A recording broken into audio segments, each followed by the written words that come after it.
ইয়া আইয়ুহাল্লাযীনা আমানু হাল আদুল্লুকুম আলা তিজারাহ, হে ঈমানদারেরা, আমি কি তোমাদেরকে একটি ব্যবসা শিক্ষা দিব?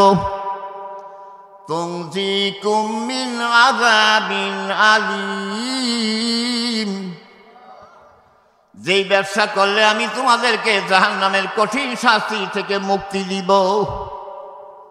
আল্লাহ আমাদেরকে জিজ্ঞেস করতেছে, ইয়া আইয়ুহাল্লাযীনা আমানু, হে আমার ঈমানদারেরা, হাল আদুল্লুকুম আলা তিজারাহ, আমি কি তোমাদেরকে এমন একটি ব্যবসা শিক্ষা দিব? তুনজিকুম মিন আযাবিন আলীম, যেই ব্যবসা করলে আমি তোমাদেরকে জাহান্নামের কঠিন শাস্তি থেকে মুক্তি দিব। প্রিয় ভাইরা, জাহান্নাম আছে না না আছে? যেরকম আছে না না আছে? কয়টা জাহান্নাম? জাহান্নাম কয়টা? কয়টা? 8টা। হাবিয়া, জাহিম, সাকার, সাইল, লাযা, হুতামা, জাহান্নাম। যেরকম নাউজুবিল্লাহ। আমাদের সভাপতি মহোদয় চলে আসছেন, বলেন আলহামদুলিল্লাহ। সভাপতি না থাকলে মাহফিল এতিম এতিম বলা হয় নাকি? এখানে একটু মাহফিল সুন্দর বাসে না। আল্লাহ সভাপতি সাহেবকে কবুল করুন, তার হায়াত বাড়িয়ে দিক। প্রিয় বন্ধুগণ, জাহান্নাম আছে না না আছে? জাহান্নামের শাস্তি আছে, কথা কোন এলাকা? জাহান্নামের শাস্তি আছে, এর মধ্যে কোনো সন্দেহ আছে? জাহান্নাম কয়টা? 8টা। নাম জানেন? হ্যাঁ, কথা কোন এলাকা? হাবিয়া, জাহিম, সাকার, সাইল, লাযা, হুতামা, জাহান্নাম। কয়টা? হ্যাঁ, বেহেশত কয়টা? নাম জানেন? কয় হুজুর নাম দিয়া করুন কি, দুনিয়াতে তো থাকতে চাই, 5 তলা বাড়ি করছি, 7 তলা বাড়ি করছি, 100 বছরের গ্যারান্টি, বেহেশত দিয়া কি করুন? আব্দুল আলী গান গাইছে না, বরের জায়গা বরের জমি ঘর বানায়া আমি রই, আমি তো সেই ঘরের মালিক নই। ঢাকা শহরে 7 বছর ইমামতির দায়িত্ব পালন করেছি, খতিবের দায়িত্ব পালন করেছি। একদিন দেখি এক বড় লোক কাঁদতেছে। আমি বললাম, ভাইজান কাঁদেন কেন? বলে, কান্দি এজন্য হুজুর, 20 টাকা নিয়ে ঢাকায় আসছি,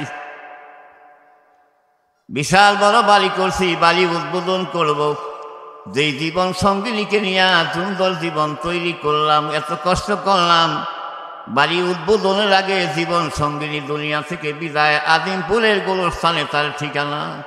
হুজুর বাড়ি করছি 2 তলা, হুজুর ঢাকায় জায়গা রাখছি, ওই শহরে জায়গা রাখছি, এই শহরে জায়গা রাখছি। আপনার জীবনের এটা সফলতা না, আপনার জীবনের সফলতা কোন জায়গায় এটা আমি বলবো আপনাদেরকে, যদি হৃদয় দিয়া আল্লাহর কোরআন শোনেন। আল্লাহর কোরআন যদি হৃদয় দিয়া শোনেন, কসম করে বলি কোরআনের হেদায়েত নিয়ে কবরে যাইতে পারবেন। আর আল্লাহর কোরআন যদি হৃদয় নিয়ে না শোনেন, আল্লাহর কসম করে বলি হেদায়েত নসিব হবে না, হেদায়েত ভাগ্যে হবে না।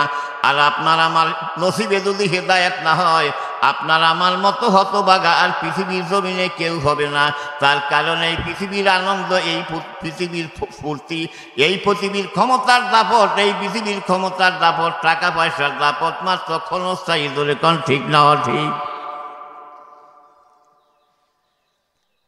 আয়েতে হাম মিসলে বুলবুল শায়ের গুলশা করছলে, লেলি মালি বাগে আপনা হাম তো আপনি ঘর চলে। বুলবুল পাখির ন্যায় এসেছিল হেথায়, বেঁধেছিল বাসা বড় মমতায়, খেলা হলে শেষ ছেড়ে পরিবেশ, যেতেই হবে নিয়তি যেথা। বিশাল বড় বাড়ির মালিক, টাকা পয়সার মালিক, ক্ষমতার মালিক, হঠাৎ করে খবর হয়েছে স্টপ করছে। দুনিয়ার জীবন শেষ, পরকালের জীবন শুরু হয়ে যাবে। কবরে রাখার সঙ্গে সঙ্গে 3টা প্রশ্ন। কয়টা? 1 নম্বর, মান রাব্বুকা, তোমার রবকে। 2 নম্বর, অমান না অমা দিনুকা, তোমার দিন কি। 3 নম্বর, অমান নাবিক, তোমার নবীকে। একটা একটা করে নেন। মান রব্বুকা, তোমার রবকে। এই পৃথিবীতে রবকে যারা চিনলেন না, রবের কথা যারা মানলেন না, খোদার কসম করে বলি কবরে যায় রবের পরিচয় দিতে পারবেন না। এই পৃথিবীতে আপনাকে রব চলার জন্য দিছে কি? জোরে কন কি? আমি রবলে ভালোবাসি, রবের কোরআন মানি না, ভালোবাসা হয়েছে? জোরে কন ভালোবাসা আছে? চেয়ারম্যানরে ভালোবাসি, চেয়ারম্যানরে ভোট দেই না, ভালোবাসা হয়েছে? চেয়ারম্যানরে ভালোবাসি, তার কথা শুনি না, ভালোবাসা হয়েছে? হেডমাস্টারে ভালোবাসি, হেডমাস্টারের কথা শুনি না। কোরআন ভালোবাসি, হুজুর কোরআন চুমা খাই, কোরআনী মাদ্রাসায় হাজার হাজার টাকা দেই, কিন্তু কোরআনের আইন মানি না। কোরআনে ভালোবাসা হয়েছে নি? ভালো করিয়া বুঝিয়েন, হৃদয় দিয়া বুঝিয়েন বাবা। রবেরে মানি, তাহলে রবেরে মানা হইল, রবেরে মানি, হাজারবার মানি, রবের কথা মানি না, মানা হইছে?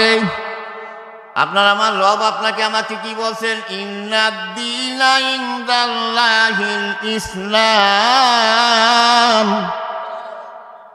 আমি তোমার জন্য যে জীবন ব্যবস্থা দিয়া দিলাম, ইন্নাদ্দীনা, দিন মানে জীবন ব্যবস্থা। জীবন ব্যবস্থা মানে কি? ব্যক্তি জীবন, পারিবারিক জীবন, সামাজিক জীবন, অর্থনৈতিক জীবন, রাষ্ট্রীয় জীবন, এই সব জীবনের নাম হলো আপনার দিন। দিন মানে জীবন ব্যবস্থা। ইন্নাদ্দীনা, তোমার জীবন ব্যবস্থা হবে ইসলাম। যেরকম কি হবে? চিল্লিয়ে বলেন কি হবে? আপনার আমার জীবন ব্যবস্থা কি হবে? হাত উঠে আল্লাহরে দেখান। ইসলামের দলে আছেন না না আছেন? এবার আসেন শুনেন, আমি কোরআন থেকেই বলবো আপনাদের সামনে, হাদিস থেকেই বলবো। আর এই কোরআনের কথা যারা মানবেন না, তাদের নসিব খারাপ, তাদের ভাগ্য খারাপ। وَمَن يَبْتَغِ غَيْرَ الْإِسْلَامِ دِينًا فَلَن يُقْبَلَ مِنْهُ وَهُوَ فِي الْآخِرَةِ مِنَ الْخَاسِرِينَ وَمَن يَبْتَغِ غَيْرَ الْإِسْلَامِ دِينًا, যে ব্যক্তি ইসলাম ছাড়া অন্য জীবন ব্যবস্থা তালাশ করে, সুদ বর্জন করা ইসলামী জীবন ব্যবস্থা, যেরকম ঠিক নেওয়া ঠিক। সুদ খাওয়া ইসলাম ছাড়া অন্য জীবন ব্যবস্থা, যেরকম ঠিক নেওয়া ঠিক। মিথ্যা কথা বলা ইসলাম ছাড়া অন্য জীবন ব্যবস্থা। তার কারণ আল্লাহ নিজে বলছেন যে তুমি মিথ্যা বলো না। ইয়া আইয়ুহাল্লাযীনা আমানু ওয়া কুলু কাওলান সাদীদা, হে ঈমানদারেরা তোমরা সত্য কথা বলো। এখন কথাও সত্য বলা হলো না, এইভাবে করে কোরআনের কিছু মানলো কিছু মানলো না, খালি নামাজেরটা মানে, রোজারটাও মানে না, এরকম আছে না না আছে? কতদূর গ্যাস্ট্রিক, রোজা থাকতে পারি না। আবার অনেকে গ্যাস্ট্রিক ফেস্ট্রিক কিছুই না, ক্ষমতার বলে রোজা থাকে না। আমি বড় লোক মানুষ, আমি কিসের দায় রোজা থাকেন, এরকম আছে না না আছে? কিছু মানে কিছু মানে না। যারা কিছু মানে কিছু মানে না, তাদের অবস্থা কি হইব? কোরআনে সব বলে দিছে, যদি শোনেন কাজে লাগে।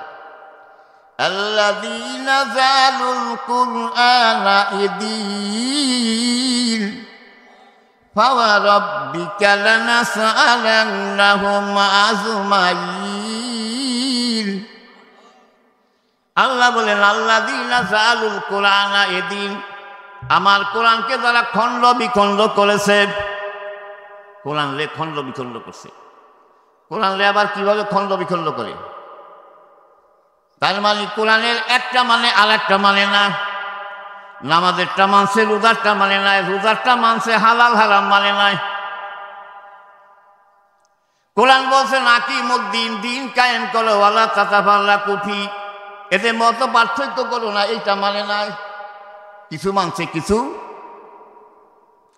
আল্লাহ বলেন আল্লাযীনা জালুল কুরআনা ইদিন, সূরা ফুরকানের মধ্যে আছে, যারা আমার কোরআনের কিছু মানলো কিছু মানল না, অর্থাৎ খণ্ড বিখণ্ড করলো।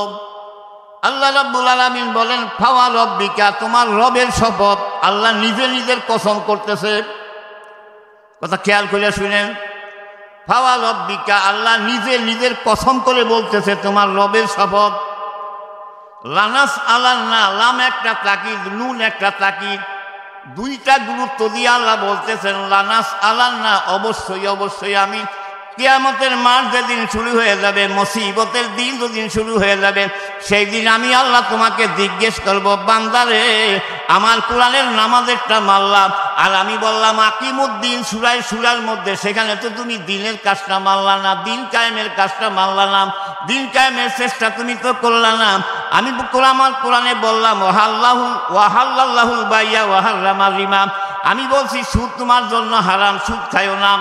ব্যবসা হালাল, ব্যবসা করো, তুমি সুদ খাইছো, কারণটা কি? আমার কোরআনের কিছু অংশ মানলা, কিছু অংশ মানলা না, খণ্ড বিখণ্ড কেন করলাম? বান্দা জবাব দাও, জবাব না দিয়া সামনে বাড়াইতে পারবে না।